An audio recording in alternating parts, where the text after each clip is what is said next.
मुद मंगल में संत समाज,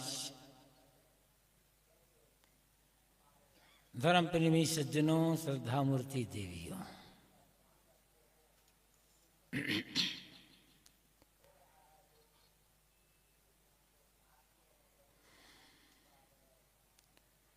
सद्गुरु कबीर ने बीजक में एक पद में कहा है, नर हरि लाग दौं विकार बिनु ईंधन, मिले न बुझावन हारा। मैं जानो तो ही से व्यापे जरत सकल संसारा। पानी माही अग्नि को अंकुर जरत बुझावे पानी, एक न जरे जरे नौ नारी युक्ति न काहू जाने। शहर जरे पहरू सुख सोवे कहे कुशल घर मेरा, पुरिया जरे वस्तु निज उबरे विकल राम रंग तेरा। कुब्जा पुरुष गले एक लागा पूजी न मन की श्रद्धा, करत विचार जन्म गौ खीसे ईतन रहत असाधा। जान बूझ जो कपट करत है, तही असमंद न कोई, कहें कबीर तही मूढ़ को भला कौन विधि होई। प्रारंभ की पंक्तियों पर हम कुछ विचार करें, उसके पहले अंत की दो पंक्तियां अत्यंत महत्वपूर्ण हैं, जो हम लोगों को अपनी ओर झांकने के लिए प्रेरित करती हैं।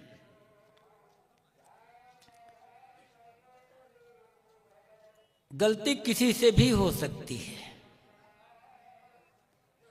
गलती हो जाना या भूल हो जाना कोई बड़ी बात नहीं है, लेकिन अनजान में गलती होना और जानबूझकर गलती करना, इस दोनों में बड़ा अंतर होता है। सद्गुरु कहते हैं, जान बूझ जो कपट करत है। जो जानबूझकर कपट करता है, जानता है कि सच क्या है और गलत क्या है, और इतना जानने के बाद भी गलत पर गलत करता चला जा रहा है। साहब कहते हैं, उसके समान मंद बुद्धि दूसरा और कोई आदमी नहीं है। ऐसे आदमी का कल्याण कैसे हो सकता है, कहां हो सकता है। अनजान में गलती होती है तो उसका सुधार हो सकता है, किंतु जानबूझकर जब गलती की जा रही तब उसका सुधार करना बड़ा मुश्किल होता है। क्या सच है क्या झूठ है हर आदमी जानता है। कमजोरी कहां होती है? जो जानता है सच, उसका आचरण नहीं कर पाता। जो जानता है गलत, उसका त्याग नहीं कर पाता। महाभारत में दुर्योधन से ये कहलवाया गया है, जानामि धर्मम न च मे प्रवृत्ति, जानामि अधर्मम न च मे निवृत्ति। दुर्योधन ने वहां कहा है, मैं धर्म को जानता हूं, क्या करना चाहिए, क्या सच है, पुण्य क्या है, कर्तव्य क्या है, सदाचार सद्गुण क्या है, इसे जानता हूं, लेकिन जानकर इनका आचरण नहीं कर पाता। मैं अधर्म को भी जानता हूं, क्या गलत है, क्या अकर्तव्य है, क्या नहीं करना चाहिए, दुराचार क्या है, दुर्गुण क्या है, ये भी जानता हूं, अच्छी तरह से जानता हूं, किंतु इनका त्याग नहीं कर पाता। तो ऐसे जानने का लाभ क्या हुआ फिर? जो आदमी नहीं जान रहा है उस आदमी को समझाया जा सकता है। और जो जान ही रहा है, जान करके अनजान बन रहा है, उसको समझाना तो बड़ा मुश्किल हो जाता है। गौतम तुलसीदास जी ने कहा है, जान सुनीति कुनीति रत, जागत ही रहे सोए, उपदेश वो जगाई वो तुलसी भलो न होए। जो सुनीति को जानकर कुनीति में जा रहा है, सुमार्ग को जानते हुए भी कुमार्ग में जा रहा है, और जो जागते हुए सोने की नकल कर रहा है, सोने का स्वांग कर रहा है, गोस्वामी जी कहते हैं ऐसे आदमी को समझाना और जगाना अच्छा नहीं होता है। जो आदमी सो रहा है, गहरी नींद में सो रहा है, उसे आप पुकारो 1 बार 2 बार 3 बार 4 बार तो जाग जाएगा, क्योंकि वो सो रहा था। जोर से हल्ला कर तो वो जाग जाएगा। लेकिन जो आदमी जागते हुए भी चादर ओढ़कर सोने का स्वांग कर रहा है, उसके सामने जाकर नगाड़ा भी पीटोगे तो नहीं जागेगा, क्योंकि तो जाग ही रहा है। हम लोग ऐसे ही हैं, जागते हुए भी सोने का स्वांग कर रहे हैं, सोने की नकल कर रहे हैं, अनजान बन रहे हैं। ये हमारी कमजोरी है, और जब तक इस कमजोरी का त्याग नहीं होगा तब तक सुधार नहीं हो सकता है। ऐसे ही आदमी एक अज्ञानी आदमी है। अज्ञानी आदमी को समझाना बड़ा सरल होता है, कठिन है ज्ञानी को समझाना, क्योंकि ज्ञानी को जानने का अहंकार होता है। मैं तो सब कुछ जानता हूं, धन का, जवानी का, पद का, रूप का, बल का अहंकार। उससे ज्यादा अहंकार है ज्ञान का अहंकार। और ज्ञान का अहंकार जितना आदमी भटकाता है, उतना किसी के भी अहंकार नहीं भटकाता है। ज्ञान का अहंकार भयंकर अहंकार है।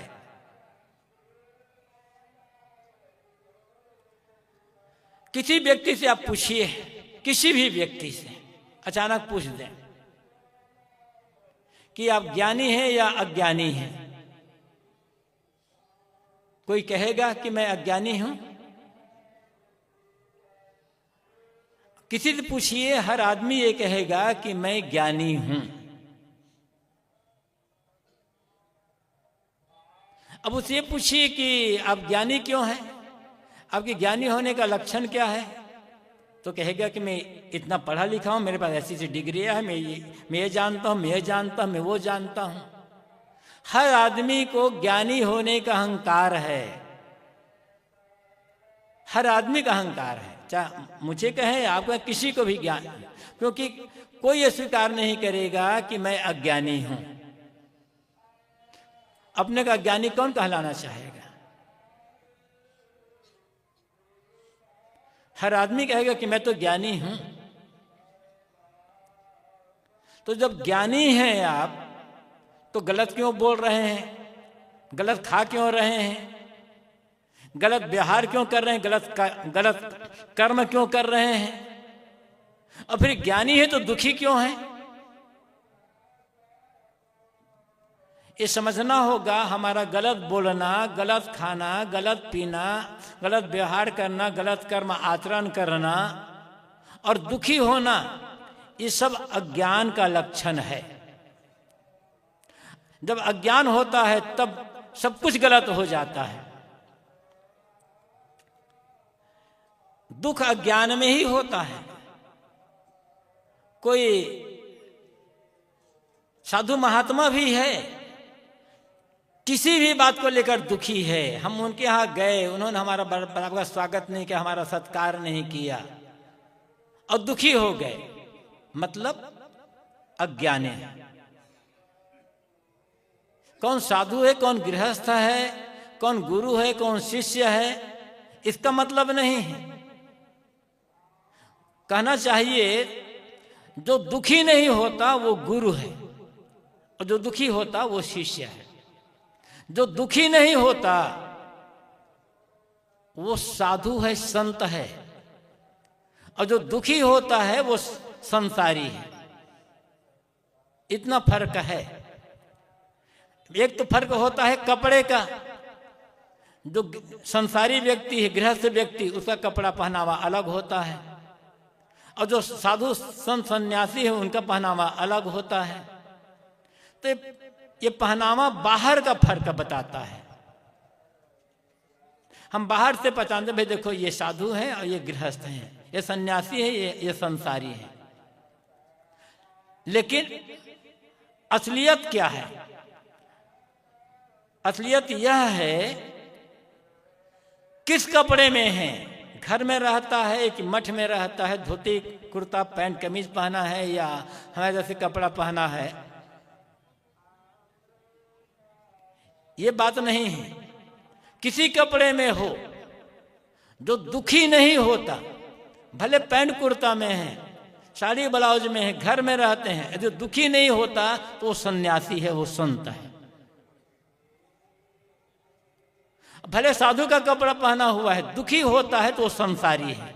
बाहर से सन्यासी, भीतर से संसारी। क्यों? क्योंकि दुख अज्ञान में होता है, दुख साधना की कमजोरी में होता है, दुख आत्मसंयम के अभाव में होता है। नियम सबके लिए बराबर है। कौन संत, कौन असंत, कौन साधु, कौन गृहस्थ, कौन गुरु, कौन चेला, कौन अनपढ़, कौन विद्वान, ये सब बाहर की बात है। जीवन के क्षेत्र में सब बराबर हो जाते हैं। तो मैं कह रहा था कि किसी से पूछा जाए कि आप ज्ञानी है या अज्ञानी, हर व्यक्ति ये कहेगा कि मैं तो ज्ञानी हूं। तो ज्ञानी है तो फिर दुखी क्यों है? और दुख का कारण कहीं ना कहीं गलत हो रहा है। जैसे जब कहीं पर कोई चीज सड़ती है तो वहां से दुर्गंध आती है। कहीं भी कुछ भी चीज सड़ती होगी, बिना सड़न के दुर्गंधी नहीं आएगी। दुर्गंधी आ रही है मतलब कोई ना कोई चीज वहां सड़ रही है, तभी दुर्गंधी आ रही है। ऐसे जो दुख है दुर्गंधी है। सड़ क्या रहा है? हमारे भीतर में विकारों की सड़न है। अनेक प्रकार के विकार हैं। नाम का मतलब अनेक प्रकार के विकार। ये विकार जब सड़ते हैं तब दुख रूपी दुर्गंधी पैदा होती है। और विकार क्यों होते हैं जीवन में? अज्ञान के कारण। ज्ञानी वह है जिसने अपने मन के सारे विकारों का त्याग कर दिया है। और अज्ञानी वह है जो विकारों में जीवन जी रहा है। निश्चित है कि एक बारगी कोई भी व्यक्ति सारे के सारे विकारों का एक साथ त्याग नहीं कर सकता है, लेकिन ईमानदारी होनी चाहिए ना। जितनी हमारी समझ है धीरे धीरे धीरे धीरे एक एक कमी को, एक एक दोष को, एक एक विकार को दूर करते जाएं। निरंतर हम प्रयत्न करते जाएंगे, निरंतर हम प्रयत्न करते रहेंगे तो ऐसा समय आएगा जब हमारे मन के सारे विकार दूर हो जाएंगे। और ये ज्ञान का लक्षण है। तो हम कितना जानते हैं ये हमारे ज्ञानी होने का लक्षण नहीं है। ज्ञानी होने का लक्षण होता है दुखी ना होना। ज्ञानी होने का अर्थ है अपने आप को दोषों दुर्गुणों विकारों से दूर करते जाना, उनका त्याग करते जाना। तो हम जान तो रहे हैं कि ये गलत, फिर भी कर रहे हैं, मतलब अज्ञान में करते हैं। सारे गलत कर्म कुछ भी हो, गलत बोलना, गलत खाना, गलत पीना, गलत सोचना, कुछ भी हो, सब अज्ञान में ही होते हैं। और इसी अज्ञान को दूर करने के लिए साधु संगति सत्संग की आवश्यकता होती है, स्वाध्याय की आवश्यकता होती है। साधु संगति भी कर रहे हैं, ग्रंथ भी पढ़ रहे हैं, सत्संग में भी बराबर बैठते हैं, फिर भी जीवन में दुख है, इसका मतलब हमारा सब ऊपर ऊपर चढ़ रहा है और ऊपर ऊपर का तैरना काम नहीं आएगा। तो सदगुरु कबीर कहते हैं कि जानबूझ जो कपट कर होते ही असमन्न को, जानबूझ करके कपट करता, जानबूझ कर गलत काम करता है, उसके जैसा अभागा दूसरा कोई नहीं है। मैंने उदाहरण दिया था दुर्योधन का। दुर्योधन कहते हैं कि मैं जानता हूं कि धर्म क्या है, क्या करना चाहिए, लेकिन मैं धर्म का आचरण नहीं करता, वो काम नहीं कर सकता। अधर्म को भी जानता हूं कि क्या पाप है, क्या गलत है, लेकिन उसका त्याग नहीं कर पाता। और हम भी ये कर रहे हैं, तो एक दुर्योधन में और हम में अंतर क्या हो गया? कोई व्यक्ति किसी को, चाहे मुझे हो, आपके हो, कोई किसी को कह दे, या किसी व्यक्ति को परिचय देते हुए कहे ये व्यक्ति दुर्योधन का वंशज है, तो कोई अपने को दुर्योधन का वंशज कराना पसंद नहीं करेगा। लगेगा कि ये मेरा अपमान कर रहा है, मुझे दुर्योधन का वंशज बता करके भरी सभा में मेरा अपमान कर रहा है। और यदि देखा जाए, थोड़ी सी गंभीरता से विचार करें, तो हम दुर्योधन के वंशज हैं। यदि सच को जानकर ग्रहण नहीं कर पाते हैं और असत को जानकर त्याग नहीं कर पाते, जो भी व्यक्ति कोई हो, बात साधु गृहस्थ की नहीं है, जो जानते हुए भी सच को ग्रहण नहीं कर पाता, सदाचरण पर चल नहीं पाता, और जानते हुए भी दुराचरण का त्याग नहीं कर पाता,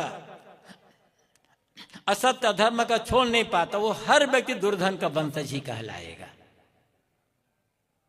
अब ऐसा कहलाना किसी पसंद नहीं होता है। साहब यहां चोट करते हैं हमारी कमजोरी पर। जानबूझ जो कपट करोते ते असमन्न कोई, जानबूझकर जो कपट कर रहा है, जानबूझकर गलत रास्ते में जा रहा है, उसके जैसा अभागा दूसरा और कोई नहीं होगा।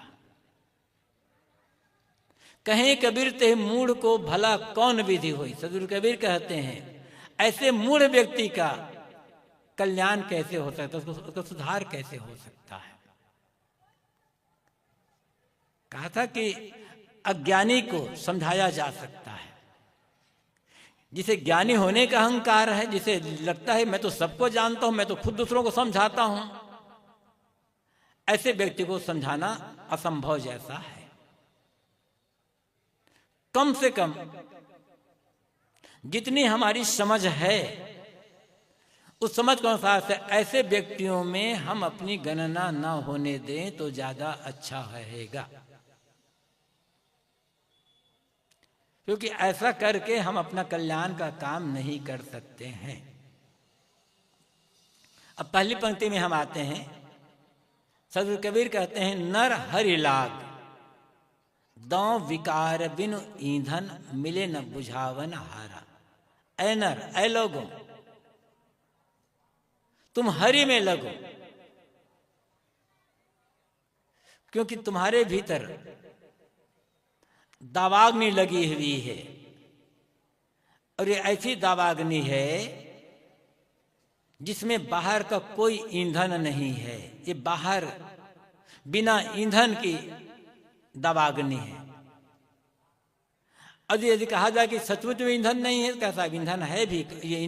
ये कौन सा ईंधन है? विकारों का ईंधन। आग कहीं जलती है तो कोई ना कोई ईंधन चाहिए। लकड़ी, कोयला, कंडा, कागज, कपड़ा, घास फूस, तेल, पेट्रोल, कुछ भी ईंधन होगा, जलावन आप कह सकते हैं, तभी आग लगती है। बिना ईंधन के आग जल नहीं सकती है। लेकिन साहब कहते तुम्हारे भीतर जो आग लगी हुई है, तो है तुम्हारे भीतर जो दावाग्नि लगी हुई है, ये ऐसी दावाग्नि है, एक ऐसी आग है जिसमें बाहरी ईंधन नहीं है। ये ईंधन दिखने वाला ईंधन नहीं है। क्योंकि किसके भीतर में कौन सी आग लगी है क्या पता है।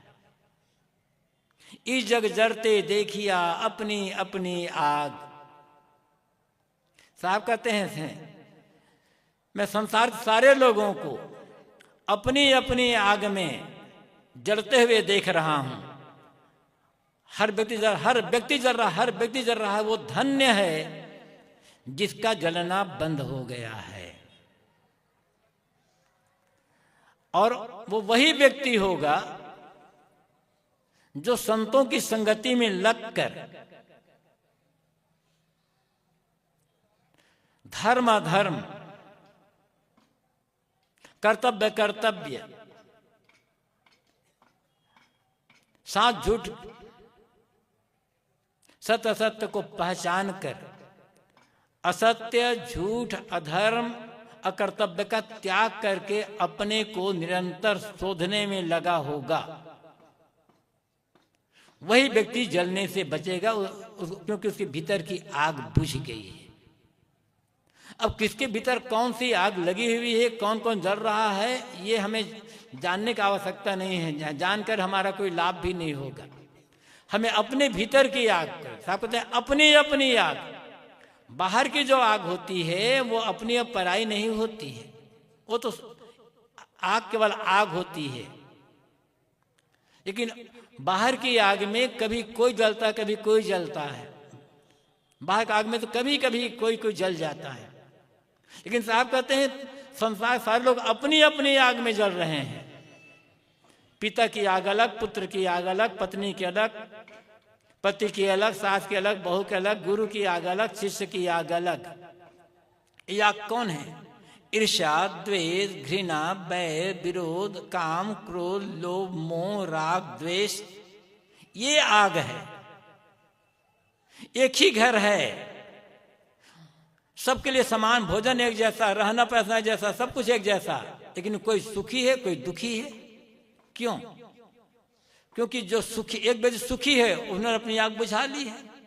उसके लिए असंतोष नहीं है, इच्छा कामना नहीं है, कोई अपेक्षा नहीं है, सेवा करता है, जो मिल जाता है उसमें संतुष्ट शांत रहता है, किसी से लड़ता नहीं, झगड़ता नहीं, विवाद नहीं करता, सबसे प्रेम का, सेवा का, समता का सुंदर व्यवहार कर लेता है। उसकी आग बुझ गई, वो शांत है, सुखी है। जो बात बात में लड़ता है, थोड़ी थोड़ी चीजों के लिए झगड़ा करता है, थोड़ी थोड़ी बातों के लिए चिढ़ता है, कुड़ता है, कला करता है, विवाद करता है, और जो मिल जाए उसमें असंतोष है, जिसके भीतर इच्छा कामना तृष्णा बहुत ज्यादा है, उसके भीतर की आग जल रही है, वो दुखी होगा। ये तो एक ही परिवार में आप अपने घर में देख सकते हैं।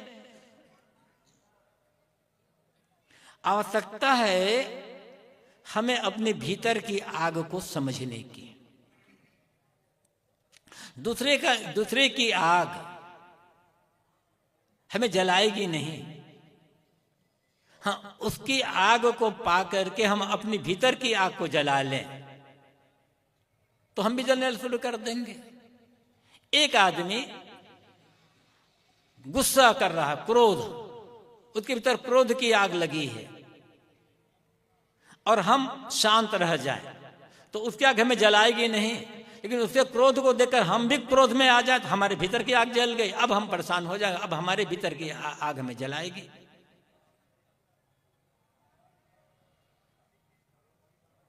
दूसरे को दोष देना कि अमुक आदमी के कारण से मैं दुखी हूं, झूठ बात है। हम दुखी होते हैं अपनी कमी के कारण, अपनी कमजोरियों के कारण। दूसरा आदमी हमें गाली दे सकता है, हमारी निंदा बुराई कर सकता है, हमारी किसी चीज को बिगाड़ सकता है, हमें एक दो चांटा मार भी सकता है, लेकिन हमें दुखी नहीं कर सकता। दुखी हम तब हो गए जब हम उस निंदा बुराई से, गाली से, नुकसान से अपने को जोड़ लेंगे तब।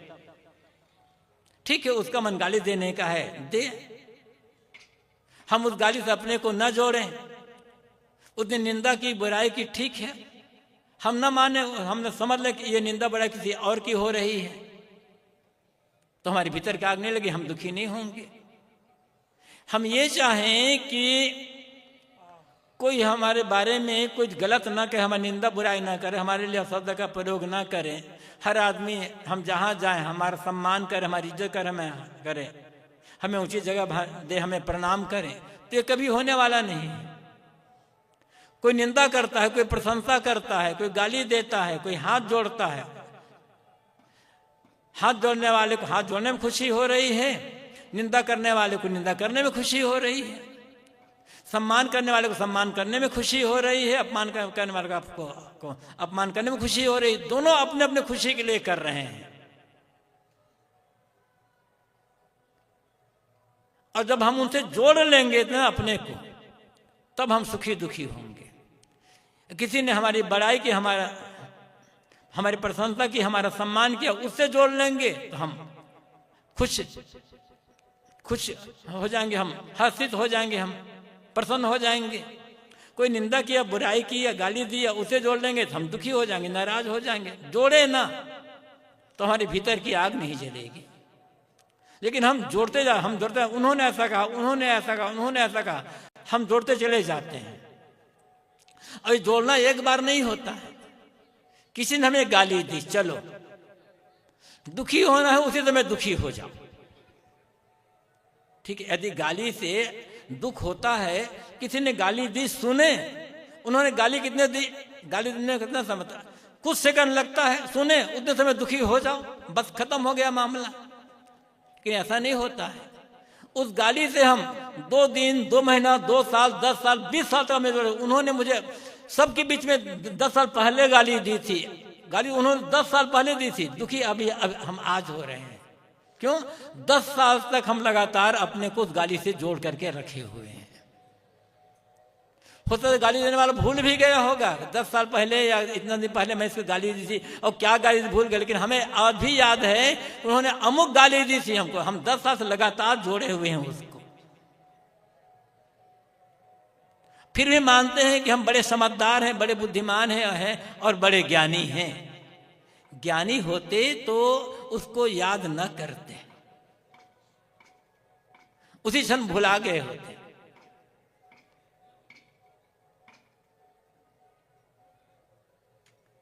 लेकिन हम भूलने का काम कर, उन्होंने जितने हमें गाली दी है, अनेक बार हमारी प्रशंसा भी की होगी, हमारे बारे में अच्छी बातें भी की होगी, लेकिन हम सब भूल गए हैं। ये अज्ञान का लक्षण यही है। अज्ञानी का लक्षण क्या होता है? ज्ञानी और ज्ञानी में अंतर क्या है? अज्ञानी वह है जो अच्छी बातों को जल्दी भूल जाता है और गलत बातों को मजबूती से पकड़ कर रखता है, लंबे समय तक याद करता रहता है। और ज्ञानी कौन है? जो गलत बातों को जल्दी से जल्दी भूल जाता है और अच्छी बातों को लंबे समय तक याद रखता है। हम अच्छी बातों जितनी याद रखेंगे उतना हम सुखी रहेंगे, हम प्रसन्न रहेंगे, भीतर की हमारी आग बुझेगी। और गलत बातों को हम जितने याद रखेंगे उतने भीतर की आग अधिक से अधिक जलती रह जाएगी।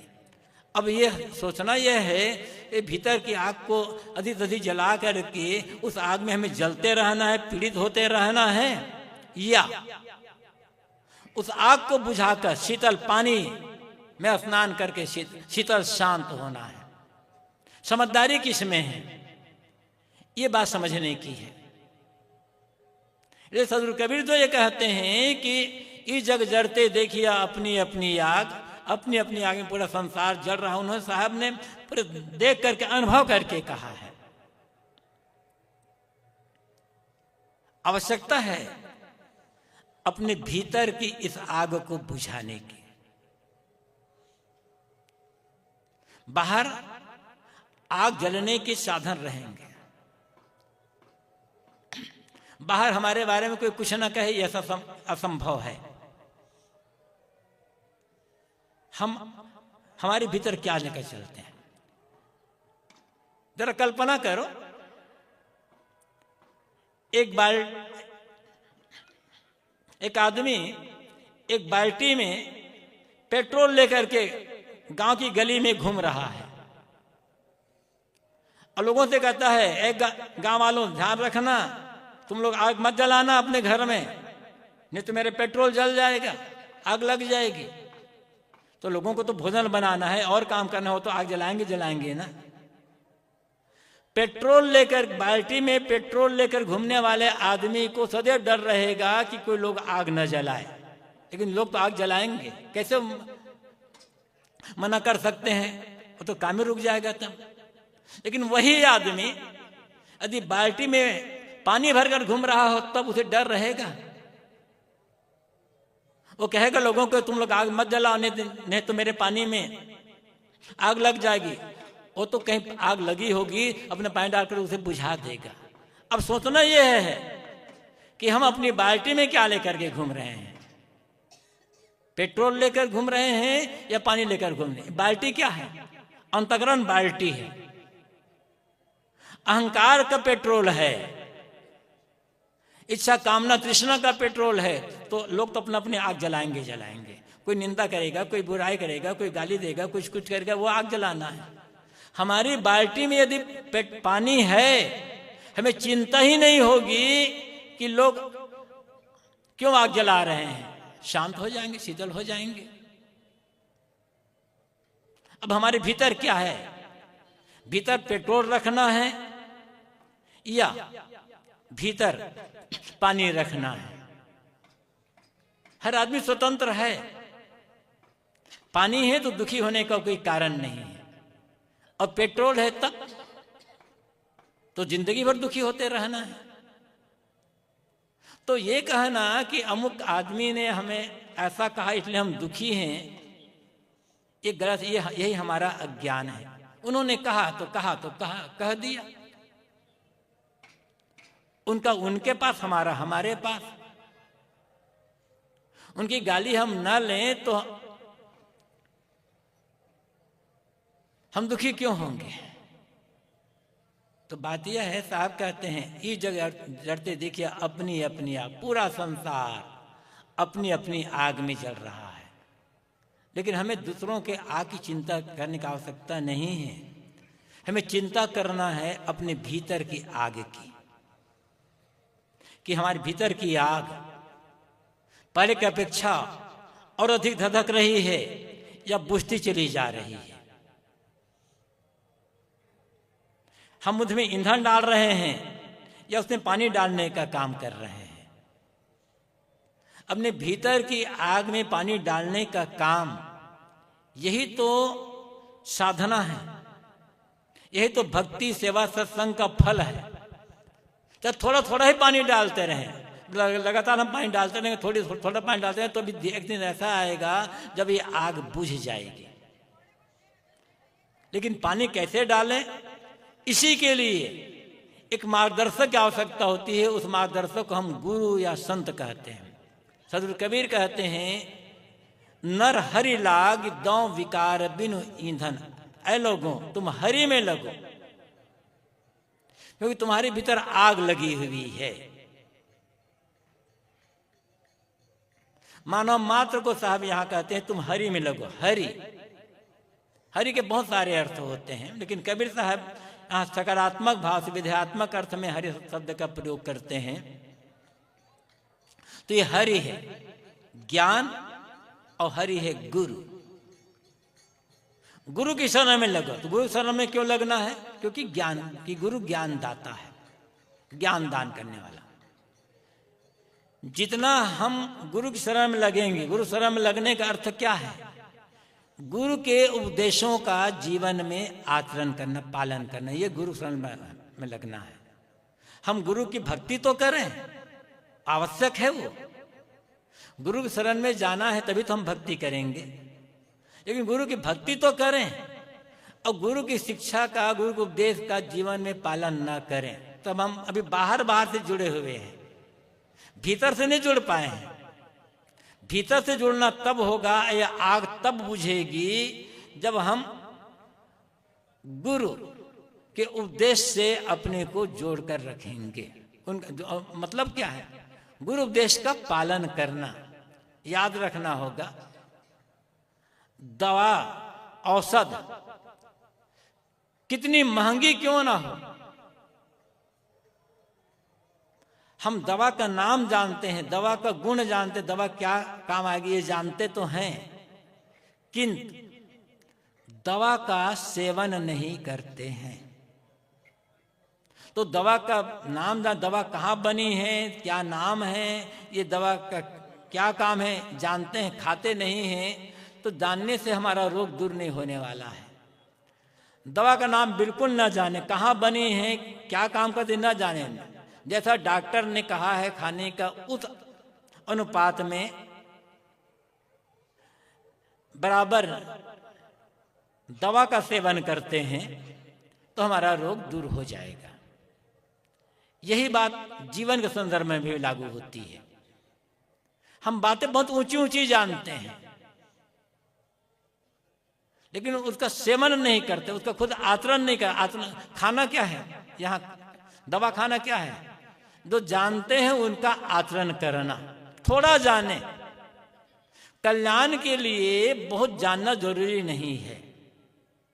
तमाम विषयों को जाने, बढ़िया प्रवचन करना जाने, भजन करना जाने, उपदेश करना जाने, या बढ़िया बढ़िया लेख लिखना, किताब लिखना जाने, कोई जरूरी नहीं है। ये सब किए बिना भी आत्मकल्याण का काम किया जा सकता है। बस थोड़ा ही जानते हो, जितना जानते हैं उनका जीवन में आचरण करना। उसके निर्देश करने वाले गुरु होते हैं। इसलिए सदगुरु कबीर कहते हैं, नर हरि लाग, ए मनुष्य तू गुरु की शरण में जा, गुरु में लग और गुरु से ज्ञान प्राप्त कर। जितना गुरु की शरण जाके ज्ञान प्राप्त करोगे और ज्ञान को समझोगे, जीवन को में जियोगे, तब तुम्हारे भीतर की ये आग बुझेगी और तुम इसी जीवन में शीतल, शांत और तृप्त हो जाओगे। सदगुरु कबीर का हम लोगों के लिए आदेश है। तो ये पहली पंक्ति, अंतिम पंक्ति तो महत्वपूर्ण है, ये पहली पंक्ति भी अत्यंत महत्वपूर्ण है। इस पर मैं थोड़ी सी चर्चा किया, समय रहेगा तो पहली पंक्ति पर, आगे पंक्ति पर हम कल और भी पर विचार करने का प्रयास करेंगे। इस समय अपनी वाणी को मैं यहीं पर विराम देता हूँ।